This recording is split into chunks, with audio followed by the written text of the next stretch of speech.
Welcome to Season 4 of My Wife the Dietitian, a fun, evidence-based weekly podcast about nutrition and healthy living. On today's show, we're learning all about lentils and how to use them. Stay with us to learn why you need to include these healthy little morsels in your diet.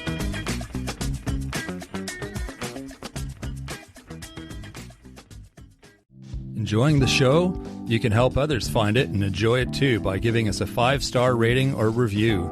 If you feel like reaching out to us with a question or comment, you can send us an email at mywifetherd@gmail.com. And don't forget to visit our website at mywifethedietitian.com, as well as our social media pages. We're on Facebook, Instagram, and YouTube. Enjoy the show.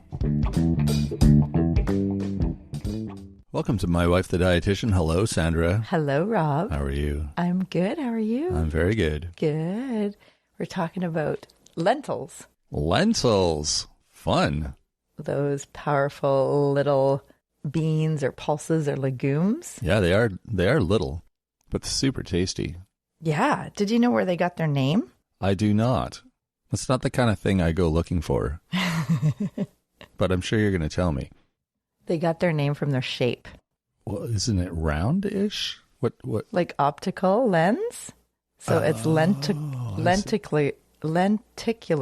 Lenticular. Yeah. Oh, interesting. Isn't that interesting?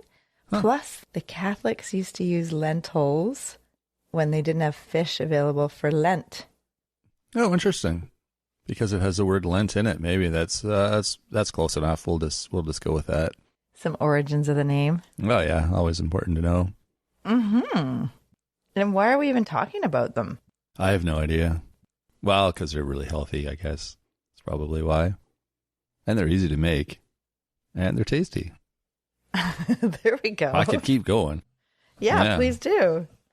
Well, lentils are a staple throughout much of the Middle East and India and the Mediterranean. They're tiny, they're dried, and they're lens-shaped. So they're really soft and smoother and kind of easier to cook, less time to soak, or maybe no time to soak compared to chickpeas and pinto beans and other like kidney beans. Right, that's true. Yeah, that's definitely an asset. So a lot more convenient in terms of cooking and preparations. For sure. There's also so many different types of lentils. Oh, really? I thought there was only just like a couple of different colors. Like how many different ones? And do they all have sort of similar nutritional profiles, or are they a little different? They're all a little different. There are different colors. So the brown, the green, the yellow, the red, beluga. Beluga? Uh-huh. What is it? They're like dark, like black. Oh, okay. They look like caviar. Like they're shiny black, right? Yeah, I've seen those. Have you? Maybe. I don't know. What's dal made out of? Well, dal's made out of lentils. What color? Yellow, green, yellow, red, beluga. Any of the above. I don't know. Yeah, I think yellow. Yeah, well, or orange, like a red, yellow, orange. Isn't it? Yeah, yeah. But I mean, a lot of times it has all the different spices too, like the curry powder. Yeah, maybe that's what I'm thinking. But delicious. And a lot of vegetarians, especially vegans, would probably know or have experimented with lentils. I would think so. It's kind of a staple in their diet, right?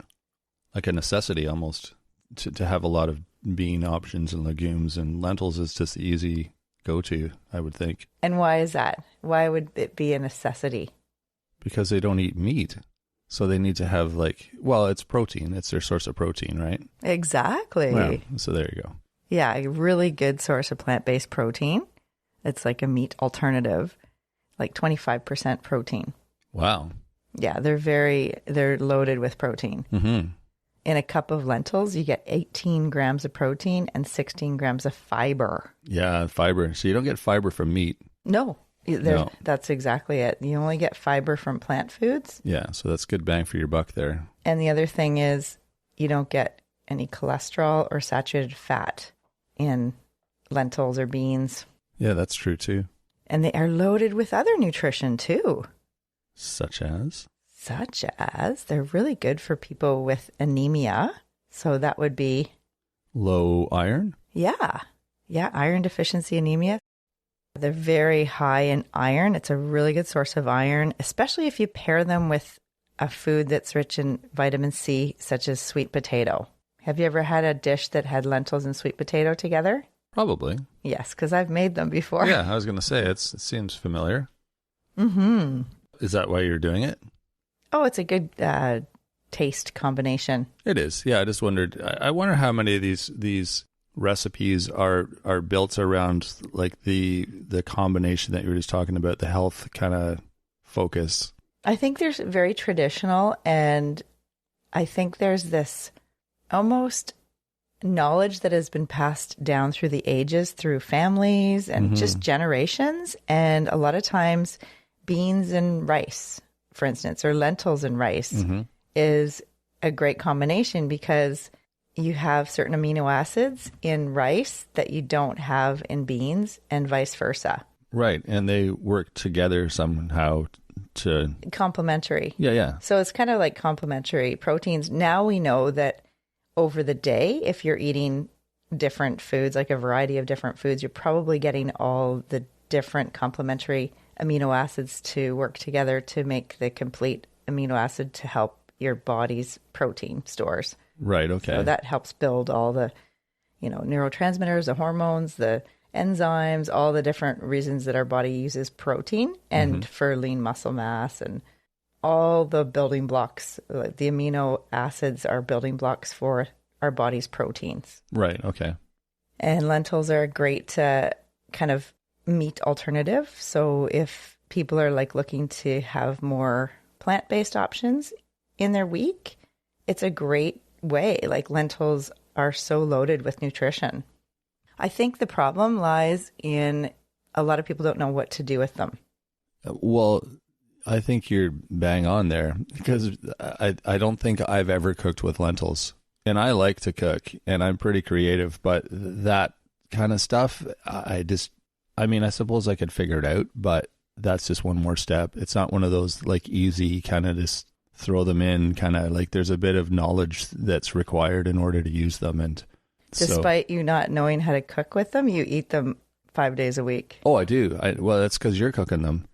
We make lentil soup, right? Mm-hmm. Yeah. And do you know how I make it? You use this, what is that thing called? The smart cooker, the smart pot? Just like an instant pot, but you could use a slow cooker. You could just do it in your... oven top, like your stove top. Your stove top, exactly.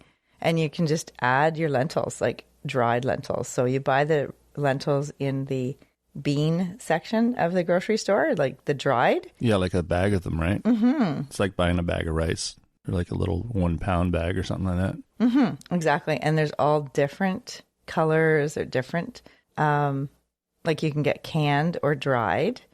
And you can put dried right in the soup.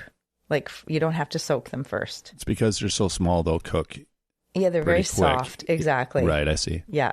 And what's the canned? The canned is already like wet and mushy, isn't it? Like ready to go? They're ready to eat. The canned are ready to eat. Just like canned chickpeas or canned beans. Right. You just remember.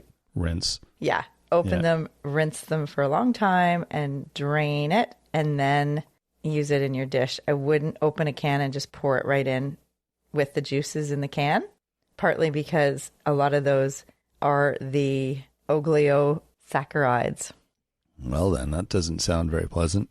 You don't want to be eating the oligosaccharides too often. It's galacto-oligosaccharides, which are part of a FODMAP. You know that big, long name, FODMAP?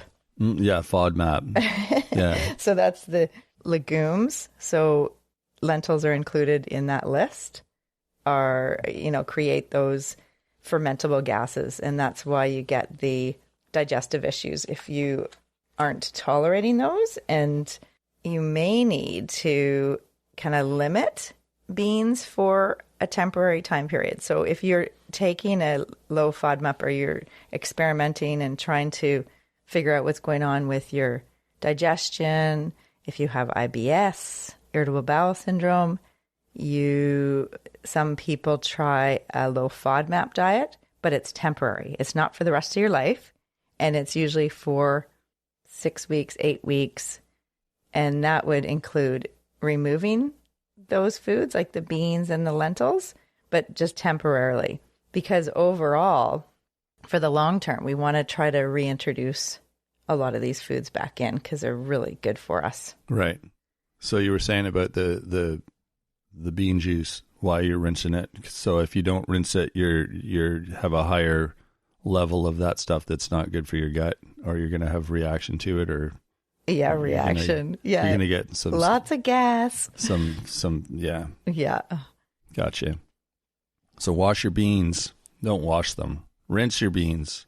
Rinse your beans. Yeah, and you can rinse your lentils too. So you have the dried lentils in the pack, and if you're going to add them to your soup, put them in a strainer and just rinse them, just like you would your rice. If you're going to cook rice, it's a good idea to rinse because it just gets rid of some debris. There might be little tiny, I don't know, sticks, rocks, whatever, from wherever it was processed. Mm-hmm. A lot of the lentils actually come from Canada now. There is a production in Turkey, Syria, Jordan, Monaco, but Canada also has a good lentil production and harvest. Yeah, nice.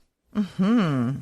So some of the awesome benefits, like nutritional benefits, we did the episodes on, beans. Beans, they're good for your heart. That was episode 42, and we talked a lot about the nutritional benefits of beans, and lentils are definitely included in that. Mm-hmm. Lentils are good for your heart. Yeah, exactly. Yeah. We talked to our guest, Scott Fickerson, Vegan for Runners, episode 48. Mm-hmm. And we talked a lot about plant-based meat alternatives for fueling your body.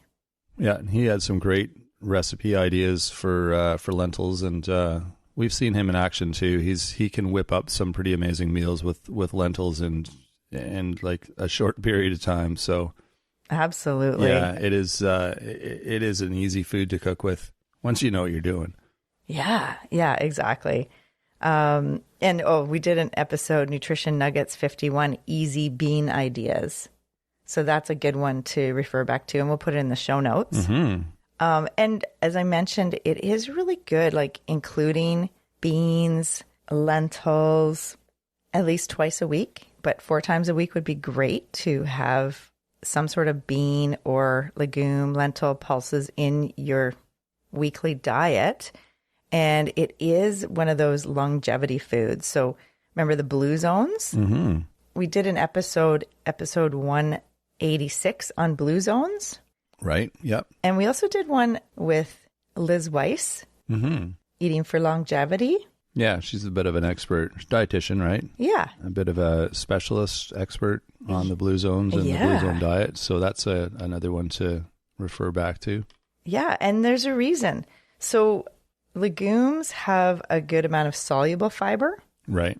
Right. You did mention that you don't get fiber in animal products, right? Exactly. So it's that balance. So if you are an omnivore and you do eat some animal or meat, chicken, fish, that's great. But remember the plate ratio. Mm-hmm. So, 3/4 of the plate is going to be something with fiber because you've got half the plate veggies and fruit and then a 1/4 plate of a whole grain starch, hopefully. Mm-hmm. And then if you're vegan or vegetarian, that protein part of the plate would be beans or lentils, nuts and seeds, legumes is another way to call it, pulses. Right.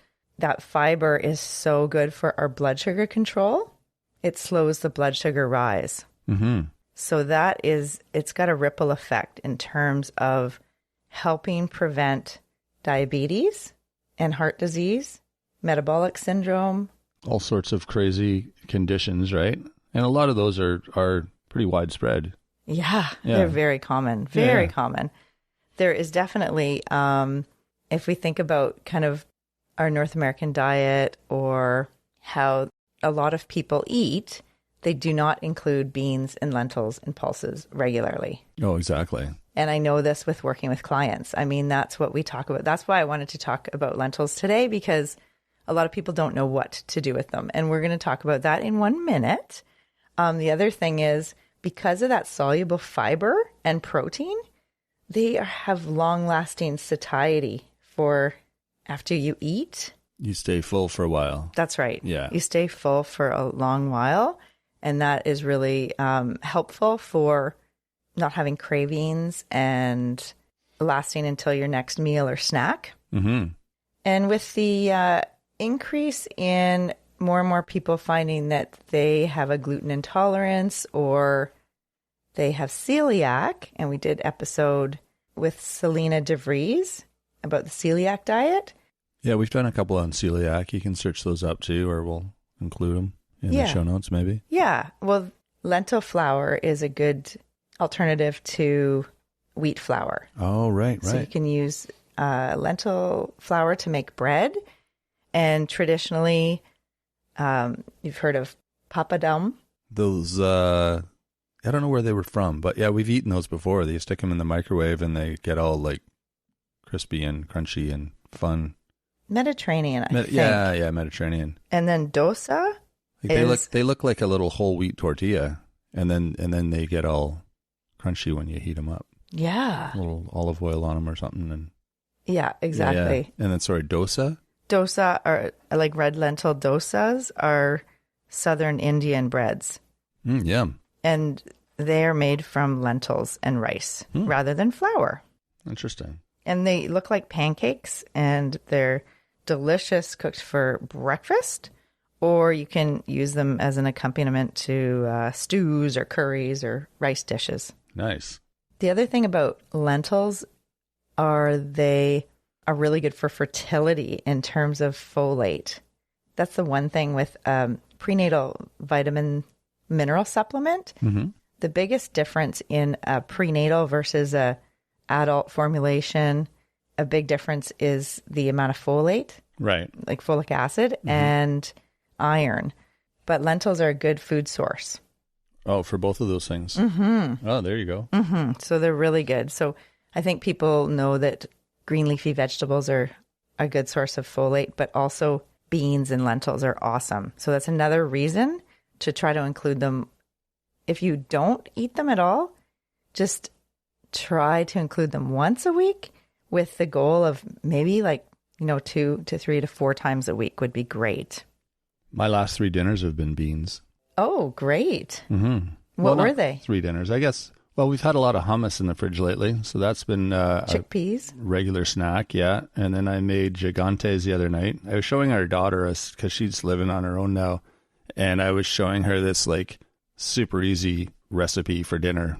And it's you open a can of chickpeas, drain them and rinse them. Well, rinse them and drain them. Add them to a big lasagna tray. Open a can of diced tomatoes. Toss that in. Throw in some frozen veggies. And stick it in the oven.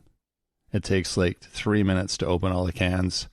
And then you wait your 20, 30 minutes, whatever, for that stuff to all do its thing in the oven. And then, you take it out. You drizzle some olive oil on it. Throw some feta cheese on it. And it's freaking amazing. If you're vegan, you wouldn't use a feta cheese, but... you don't need the cheese, but it adds a nice little sharp flavor. And salt. Yeah. We didn't have the cheese, so I just ate it as is. I think I had some salsa in there too to add a bit of tangy spiciness to it, and it was fine without the cheese. It was really good, but it's a Mediterranean dish, so I think the feta cheese kind of is a natural addition, but it's so easy. And it served, I think... I had quite a bit. She had some. Then I had some the next day. So, it makes a lot. Mm-hmm. And it literally takes seconds to make. And maybe it's super healthy. Is that in the newsletter? Or maybe we can put it in the newsletter I've put it in the newsletter before, and we've talked about it many times. But now that people are listening. Maybe we'll add it as a freebie on our website. Oh. Little gigantes. A Rob's gigantes recipe. There we go. Who's not going to click on that? The other thing you could add is marinated artichoke. Oh, that's a good one. Just for a little bit of the texture and the flavor. It's one of those things. I used different mixed veggies this time than I normally use. Oh, and okay. It was really good. And it's you could add anything to it. It's like a lasagna where it's kind of just a lasagna is just pasta and sauce with whatever the middle is, right? Yeah. It's the same kind of idea. This is just beans and tomatoes and whatever else you want to throw in there. So, whatever you think. You can put black olives in it. You could put artichokes. You could throw a can of mushrooms in it. You could put lentils. You could put lentils. Because when you said lasagna... Sprinkle it with lentils. Okay, so you mentioned lasagna, and that is one of the ideas, is adding lentils to your pasta sauce. Yeah. So depending on... Have you? Mm-hmm. Tell me. You said you didn't ever cook with lentils. Well, not lentils. I've added beans to the pasta sauce. Like if we have some leftover beans in the fridge and I'm making a big pasta... Because that's how I make pasta too. It's like I look in the fridge, oh, that'll work. I'll throw that in. I'll throw that in. Oh, here's some of this. I'll throw that in. So if there's like some chickpeas or black beans or something, they'll go in the sauce for sure. Absolutely. Or canned lentils. Or in the lasagna. Same kind of thing. Because you have that, the tomato sauce. And remember the combination of... Oh, the iron from the tomato sauce. Yeah, exactly. Right. You got it. And then it's actually the vitamin C in the tomato sauce. Oh, okay, and the iron in the lentils. Oh, right. So that's a good combination. So that's why it's good to actually throw lentils into your pasta if you're using a red sauce, like a tomato-based sauce. Well, that's what I had for lunch the next day. We had leftover pasta, so I threw it in my gigantes. There we go. Yeah, it was amazing. And that kind of is that complementary proteins, like beans and rice, lentils and rice, pasta and beans.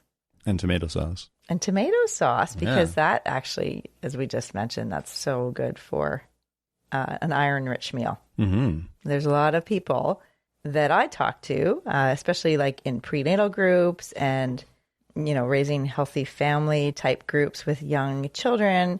A lot of moms are low in iron or anemic. So this is one way to kind of bump that amount of iron up. Exactly. So my other meal I had was refried beans.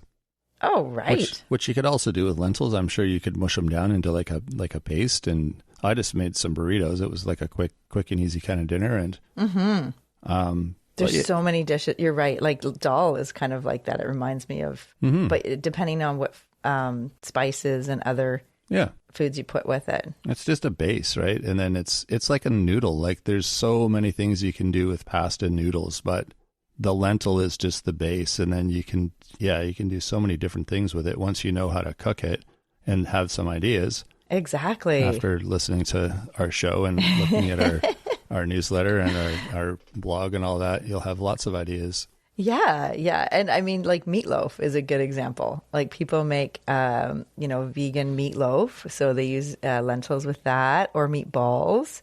Ooh, that'd be interesting. Yeah. Huh.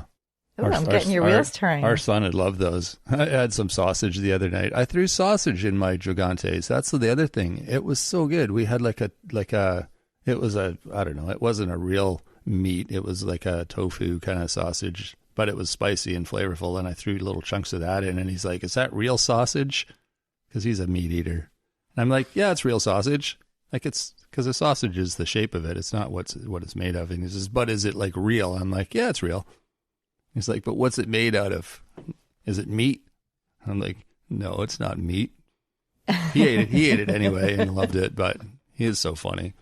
But yeah, I'm just teasing. He'd probably not be a big fan of the lentil meatballs, but he'd eat them maybe.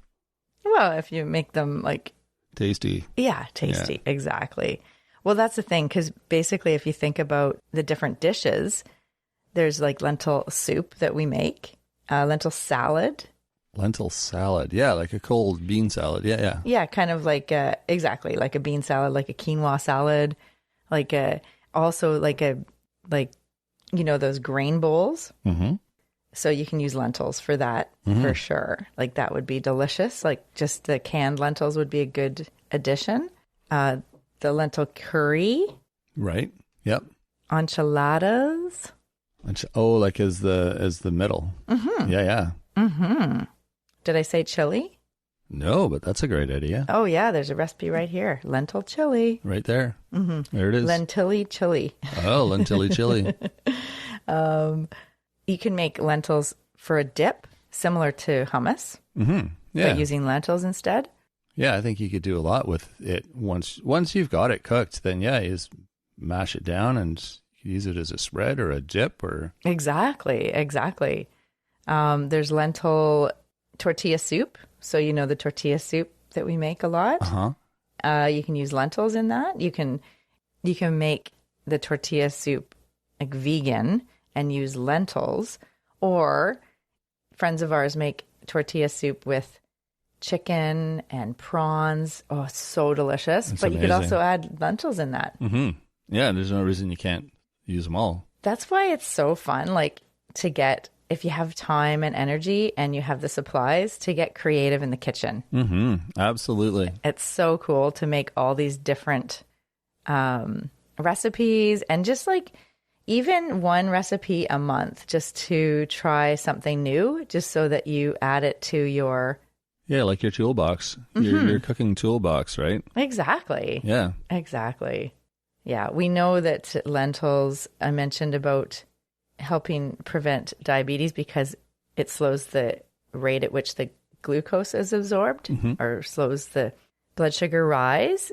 The fiber, like the soluble fiber, has been shown to help reduce your LDL, lousy blood cholesterol, the LDL, and increase your HDL, the healthy or the happy blood cholesterol. So that's another great health benefit of eating lentils, is it's a higher fiber food and can help with your cholesterol. And as I mentioned about the satiety, so appetite suppressant, because you're full with the bulk of those beans, so lentils. It actually has anti-cancer properties because of all the phytochemicals in the lentils. Oh, wow. So that can, we know there's a study that showed people who ate beans or lentils 2 or more times a week have a 24% reduced cancer risk. So that's another good benefit or spin-off of eating lentils and including lentils and beans in your week. Yeah, that's a good one. And those, anti-cancer, those phytochemicals, plus the antioxidants that lentils have. So, mop up those free radicals that cause all the cell damage. So we want to try to include some good antioxidants in our food. And eating lentils is an additional way to do that. I think people know that eating fruits and vegetables, green leafy vegetables, and other types of plant-based foods really help with improving the effects of mopping up those free radicals. So this is just another way to do it with plant-based food. There you go. That gives you protein. Not to mention the potassium, the magnesium, the manganese, the B vitamins, the zinc. These are all present in lentils. In those tiny little beads of goodness are loaded with all that stuff. I don't know how they fit it all in there. Well, I think because they're seeds. They. Do you remember we did an episode on seeds, the poor cousin of nuts?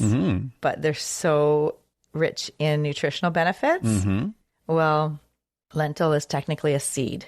Oh, is that right? Okay. There you go. A little knowledge for the day.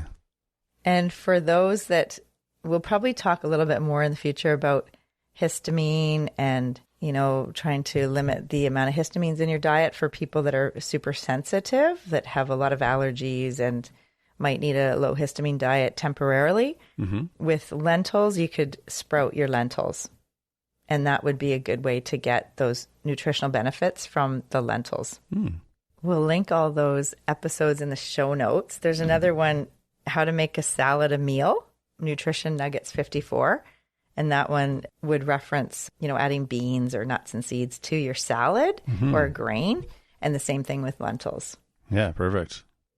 Anything else?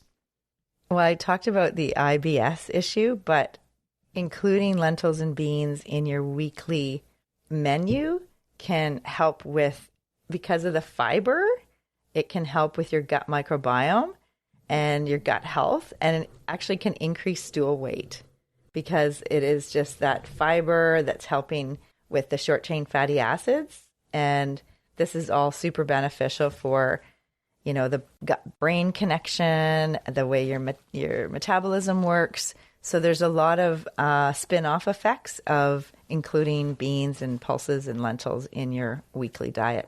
Awesome. Well, thanks for sharing that. That's got my wheels turning for sure. There's a whole bunch of different options that you can do with lentils and open up that repertoire of creative cooking.